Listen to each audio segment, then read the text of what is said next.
Krásne chvíle, drahúškovia, tak môžeme pokračovať. Takže tu máme Triskelion. Toto je bez minerálu, bez kamienku, ale je to teda veľmi silný symbol na čistenie a na ochranu. Tu máme akvamarín, bledučko modrý kryštál akvamarínu, čo je teda zriedkavé. Aj z druhej strany je vlastne taký surový a presvíta, akože prečnieva, tak aby sa dotýkal tela. A on tam má v sebe aj malú dúhu, ale tu asi teraz nezachytím, lebo nesvieti slniečko.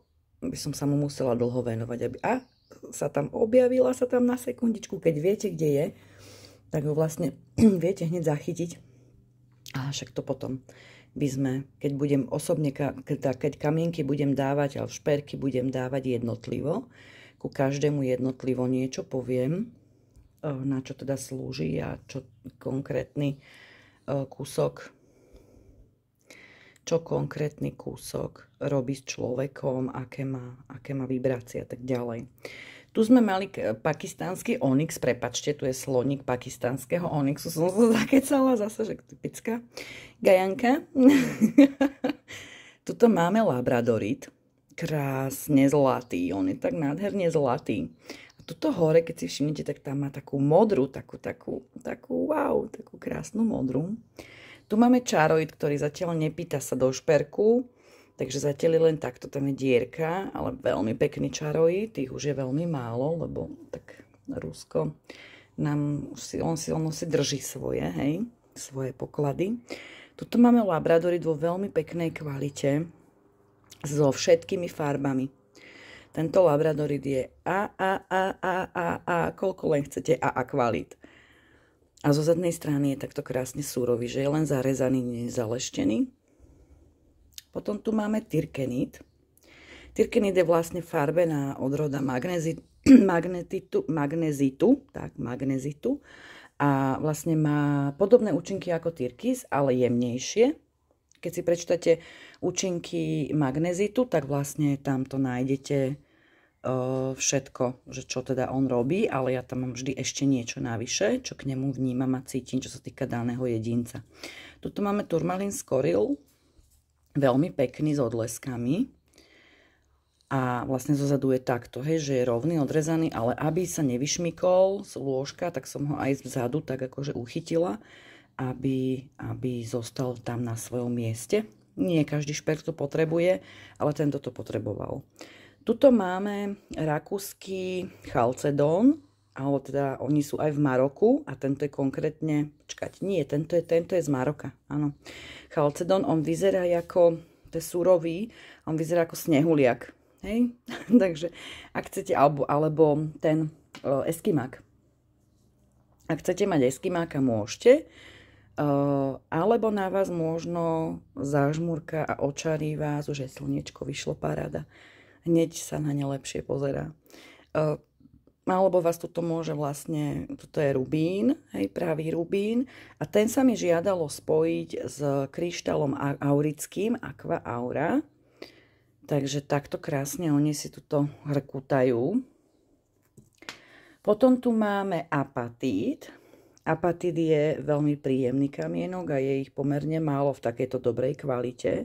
Väčšinou sú také dobúchané. Oni sú veľmi jemné, hej. Keď sa s nimi pracuje teda v tých podmienkach, že ich režú a zabrusujú a dávajú do tých veľkých takých bubnov s vodou a s pieskom, kde ich vlastne leštia, tak oni väčšinou sú potom tak dopraskané, lebo oni to skutočne nedávajú tú hrubosť, hej. Tuto máme andaru. K andarám sa budem venovať, ak by niekto chcel, tak andarám sa môžem venovať osobitne, lebo na ne sú rôzne názory a tak osobitne, dobre?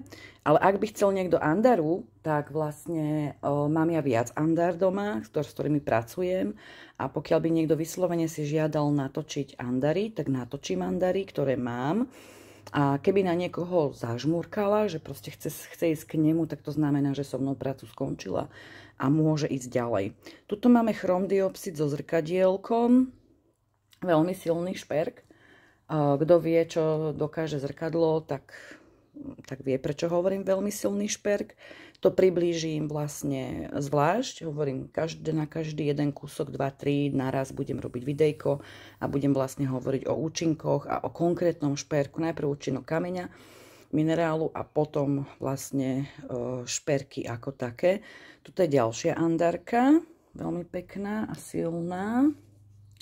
Tuto máme jaspis čmeliak dole a chryzokol hore.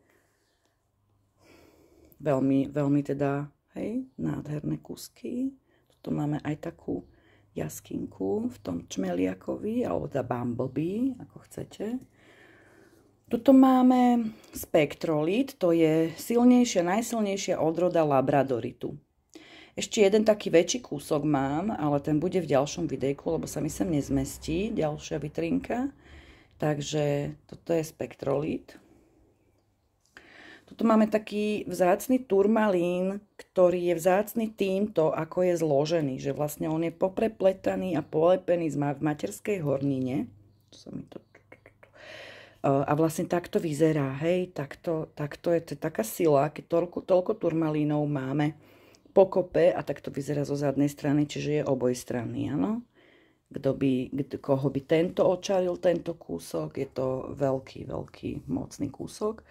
A tu máme slnečný kameň. Tiež tam sú tie odlesky a tu je srdiečko. Vidíte ho, ako sa leskne to srdiečko? Ako žiari. Nádhera. Ale oni všetky tak žiaria v inom uhle. Hej? Tie všetky fliačky, tieto toho slnečného kameňa, ale tuto najviac vždycky v tomto žiari to slniečko. Takže táto srdiečko v tom slniečku.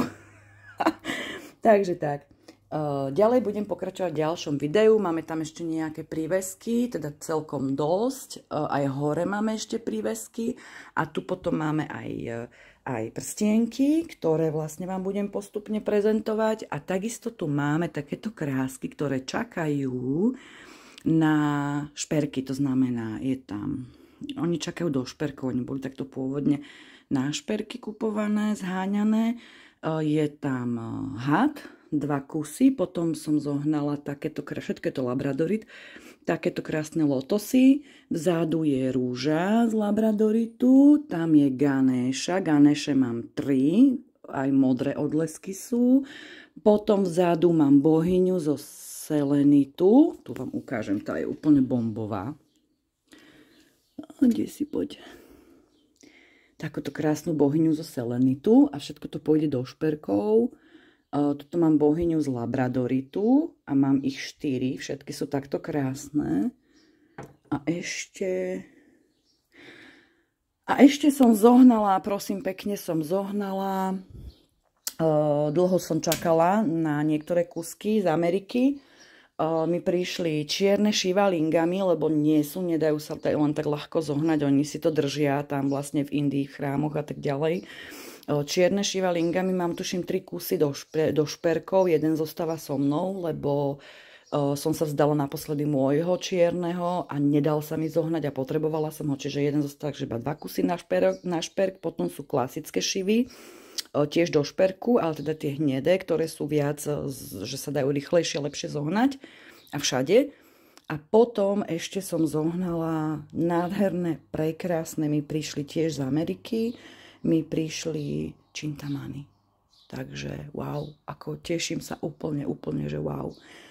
Som z tohoto celého úlovku nadšená, jak to postupne ku mne chodí a wow. Dobre, budem pokračovať v ďalšom videjku